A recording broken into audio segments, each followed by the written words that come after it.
Next up, we have FM and AI, how we're building on broken foundations.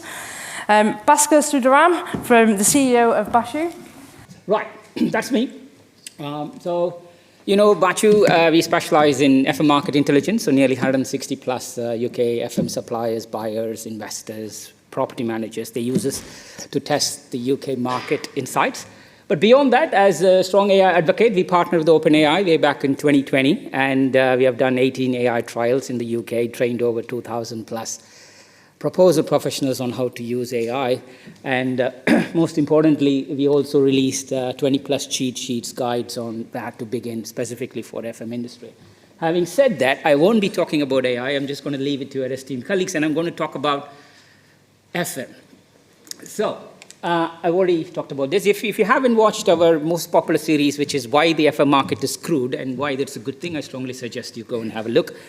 Because we have been doing that from 2020, which nearly 2,000 to 2,200 views have gone there.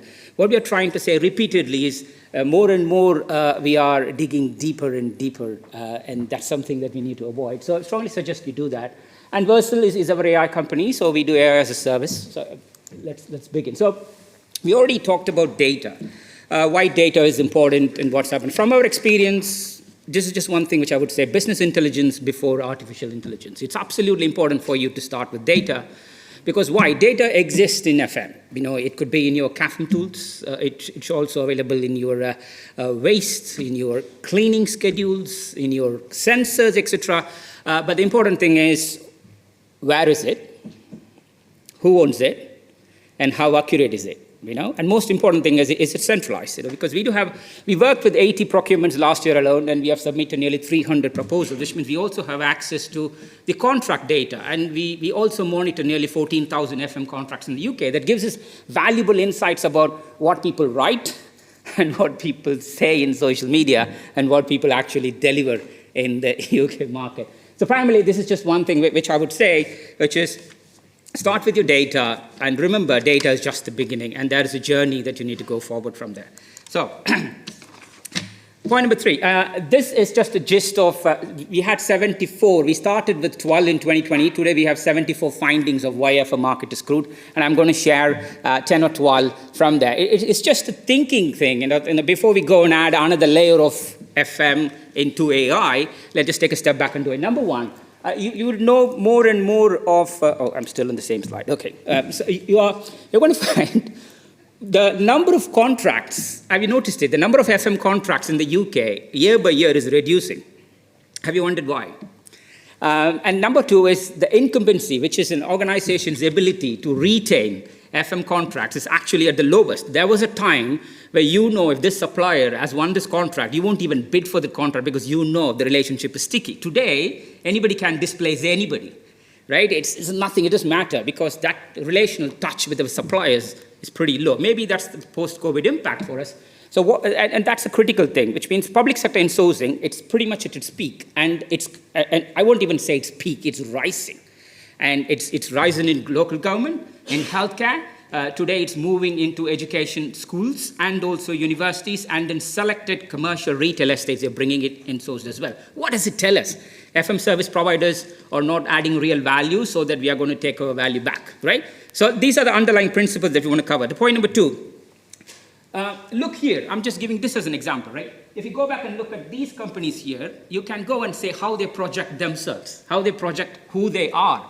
You're going to find that's the same thing that happens there. If you go, everybody has a tender aggregator, I hope. It just tells you which contracts are coming out. If you go back and check, 1.5 billion to 2 billion worth of FM contracts are placed in the wrong CPV codes, and similar amount of contracts are placed in non-FM codes, which meant you're going to find projects like highways, cybersecurity, and some non-software-related bucketed as FM CPV codes. That's noise in the market.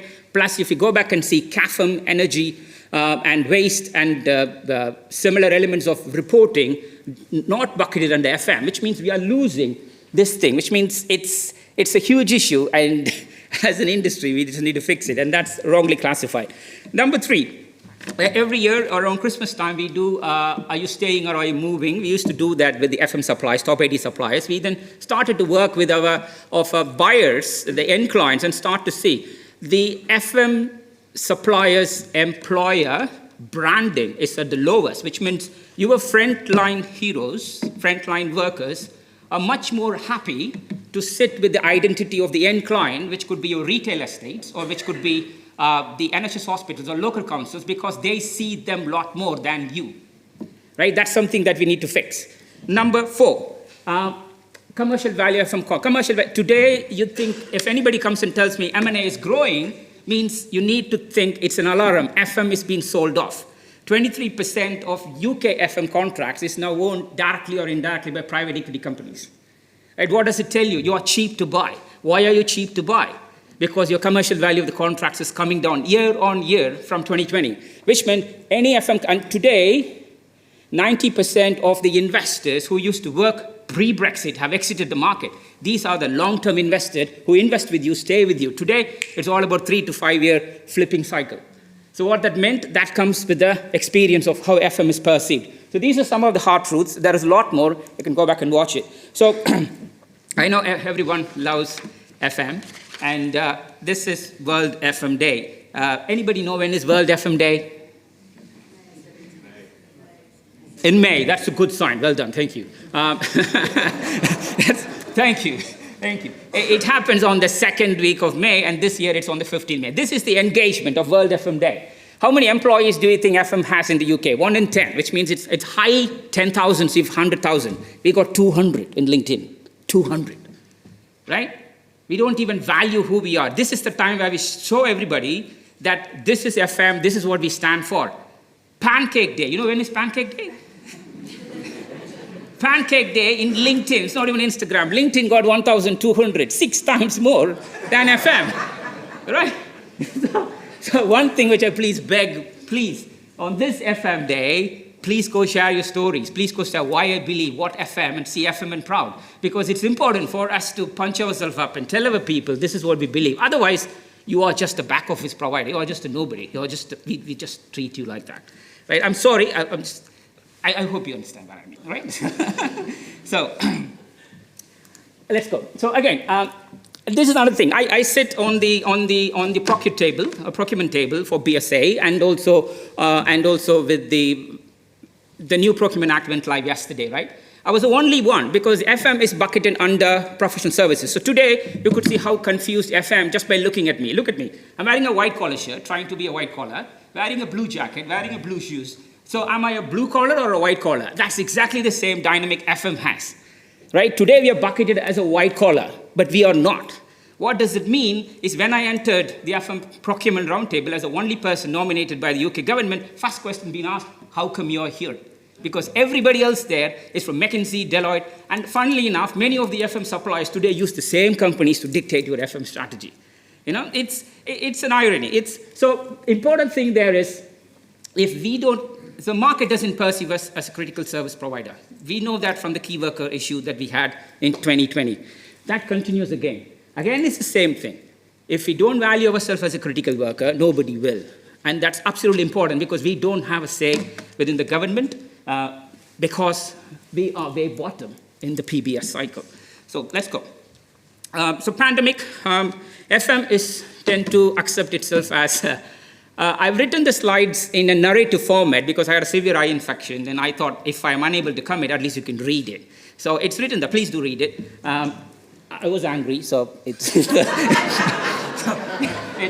you can see that here. Just joking, yeah.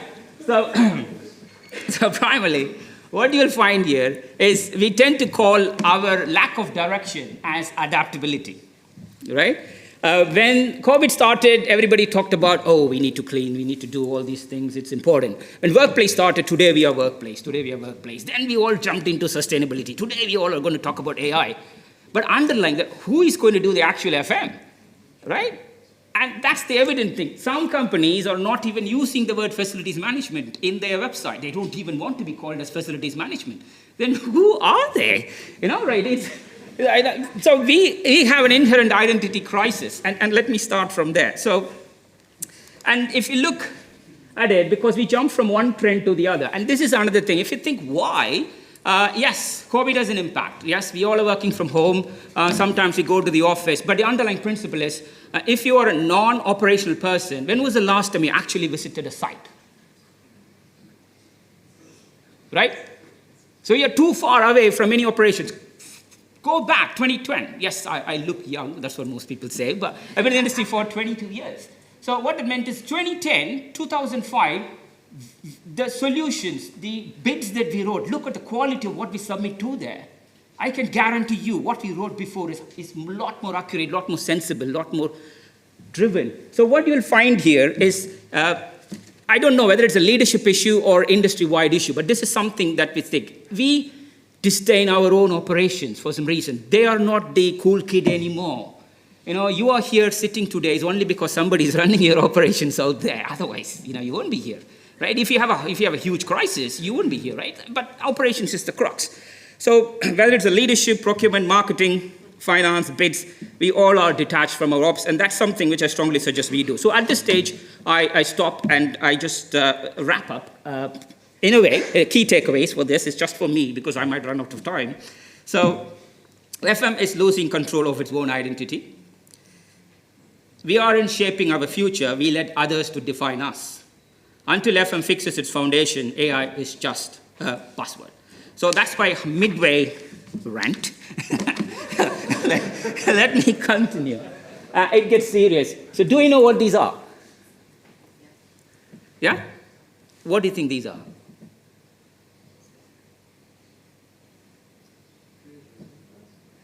Yes, I sit as non-exec with 3 hospital trusts, right? Why do you think hospitals insource their service? Because we don't deliver? No. Because they believe we don't look after our frontline employees. I can go back and check. Please go and check. Do we actually know how many FM people we lost during COVID? Is there any one number? We don't. We just walked away. And these guys didn't write in the armed forces like a covenant, I'm going to stand for my country and fight, right? These are the lowest paid living wage people who died. I know 2 cleaners personally. They died, right? I just want you to go back and check within your company how many fallen heroes can you name? And we as an industry, at least this May 15th, needs to do something about it. Because in 2020, we just went up and say engagement, we all were clapping our hands, everything forgotten. Right? Today we talk about AI. Yes? And this is absolutely, so today the anchor point for me is, yes, I've done AI. Yes, I'm going to speak in Amsterdam next month talking about how great AI is, but I care for FM and you do, right? So the point here is, at this conference, do we honor AI? Yes, we do, but let's also try our best to honor our frontline heroes. That will be my plead for you. So if you might, these are from the 2 hospitals, Hillingdon Hospital and there is another hospital. Yes, so, and we need to have something that is a memory. Every year, we do the badges for armed forces. We do need to do that part of FM because 1 in 10 is us. And we do need to commemorate them. We do need to celebrate them. Otherwise, people will forget. We already forgot them, right? We already forgot them. And that's it. So again, it's just a people badge, people badge. We are great in assets. Just tell me 1 contract, asset register is working. 1 contract. Yeah? We have CAFM tools. We are amazing. We labor loaded 4.2 million assets. So many of you know my wife is diagnosed with stage 4 cancer, right? So, and I'm sitting and doing this asset register, thinking, what? So you have SFG 20 as a standard. This is another thing. If SFG 20 is gold-plated, let's just go back and tell them, guys, your SFG 20 is not fit for purpose. Go fix it.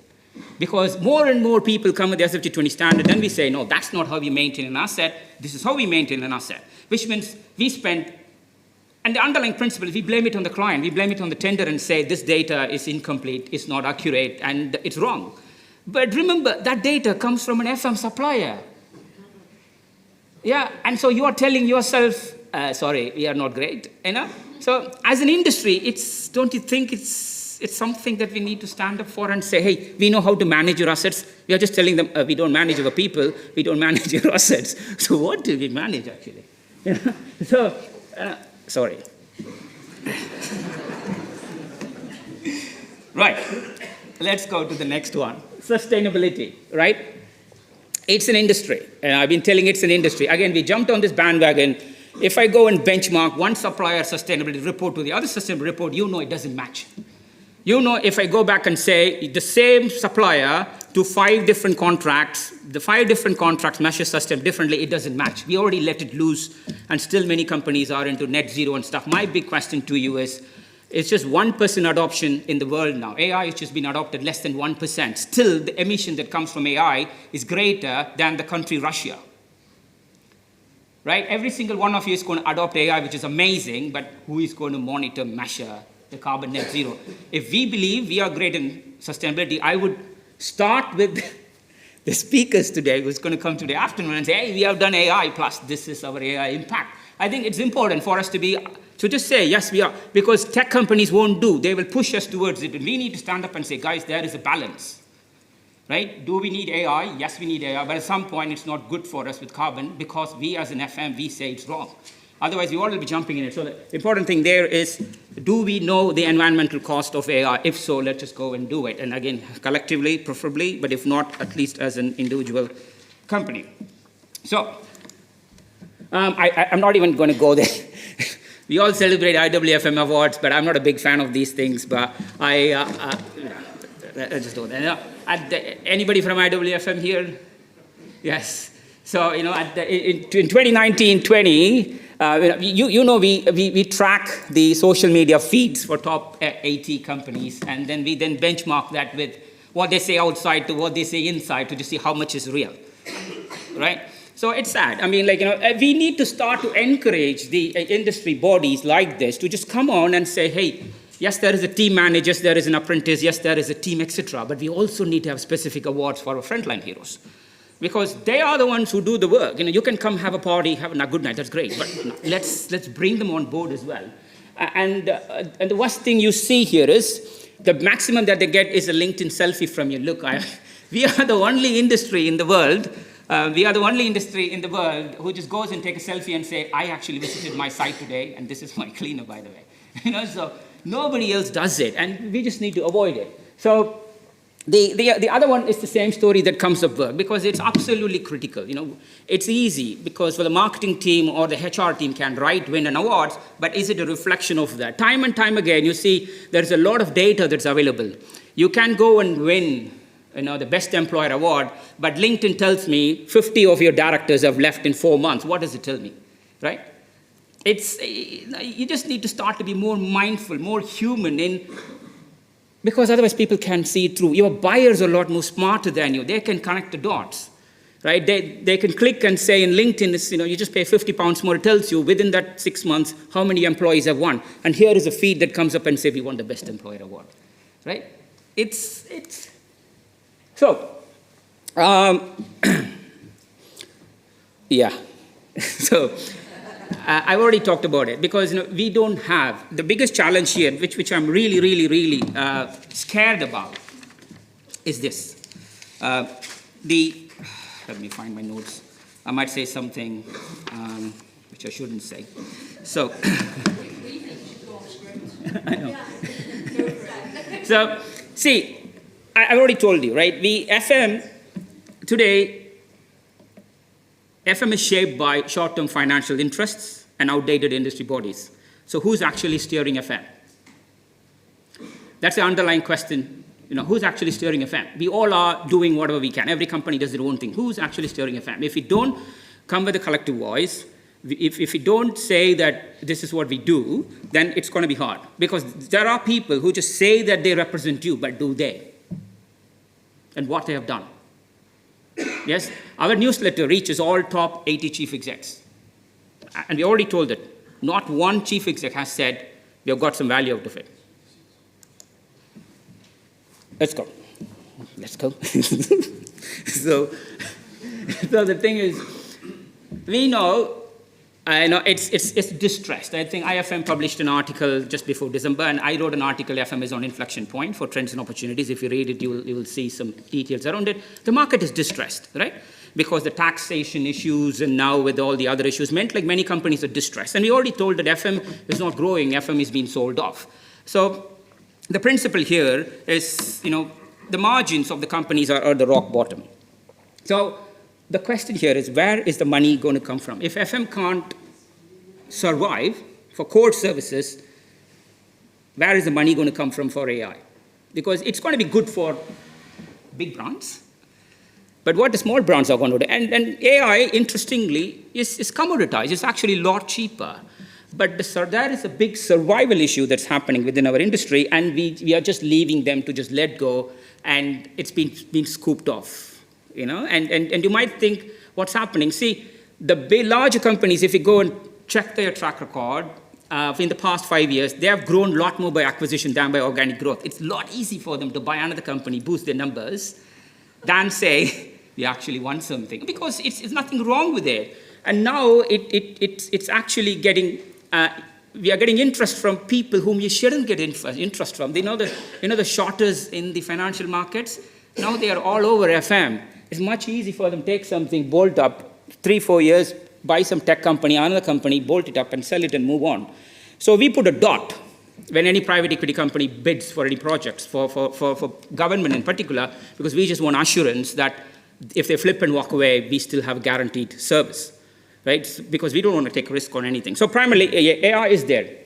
So the underlying principle here is, if the foundations aren't fixed, then you will be fitting under the 94% AI trial, which means we will be building something which is going to be interesting for the IT guys. It's a toy, but it's never going to be translated into actual real service. And that's the point there. So what we found here is there'll be 4 types of companies in this AI era. And you can read it and see where you fit in. Some could be on things. Many people would say they are the doers. They constantly trial on this, but I don't. We can see the data. So you're going to see number 1, who's just going to say, we are amazing, we are doing that. And number 2 is going to be, you know what? These are the companies we love. And we are working with more companies in number 2, which is like, you know what? There are huge issues in compliance. Huge issue in compliance. And the number of contracts being terminated is also increasing. I don't know whether you noted or not, because of lack of performance. So, but many of these companies are not talking big stuff. They are just going back to the bare basics. Am I self-delivering more? Am I looking into my supply chain, and am I looking into compliance? Am I looking into my engineer skill set? Am I looking into how I treat my cleaners? This is going back to the bare basics, the pure FM. You know what? Those are the people we believe we want to succeed in the market. So the flippers will exist. Flippers, PE-backed companies who just come. It's nothing to do with them. They come and they flip, they move, next company flip, because there are enough ignorant people. Interestingly, the Americans don't want to know FM. They just think that's an asset. You are an asset for them. Right? You just come, click, flew by, That's it. You just move on. So you can look into the way your company behaves and ask yourself, I'm not going to judge anyone, ask yourself, are you talking? Are you fixing, flipping, or doing? You might have mixed ability, and you might say, I'm actually talking and flipping at the same time. You could be multitasked. I don't know. You could be. But we just do.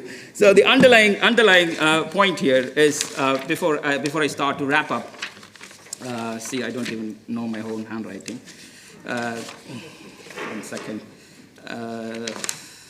Yes. So what I want to say that is FM as an identity problem, as we looked, FM as a data problem. FM also has a credibility problem, and FM has enough problems anyway. So, sorry, I couldn't find my notes. So let's move. What else? Yes, is AI built on broken foundations? Yes, I know this wasn't an organized presentation, sorry. I know that this is much more like less orderly, but hey, come on, I'm part of FM, and we are never orderly, right? So we just go wing it, and we just make it work somehow, right? We just make it work, and that's it. So my humble advice to you is this, focus on your foundations. Within your company, see what you can focus on, people side, data side, credibility side, identity side, whatever you can. Start from there before you do anything more. And if you're doing AI, it's fine. There are enough resources, enough great people here.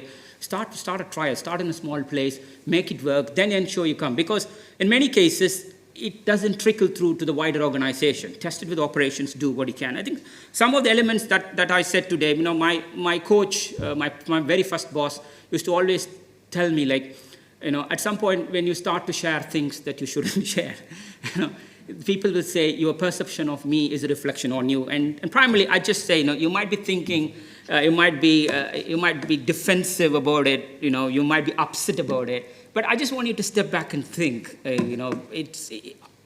is it something that I can work on before I do anything? Because there is AI, I'm a pure AI advocate, right? I wouldn't be survived last year when my wife got diagnosed with it without AI, because we had 8-10 projects in one go, and I used AI to do whatever I'm doing AI. So it's there for us. But we need to know before you do AI, there is the right way of doing it at the right time and for right reasons. So and there is always a time for AI, but use it for the right reasons. And that's it. I wish you all a great conference. I'm sorry, I just picked up 10 out of 74. If you want a lot more, we can do a lot more about this as well. We can go deeper and deeper, sector by sector, service by service, region by region. I am ready. So we can do a knock off. But thank you very much.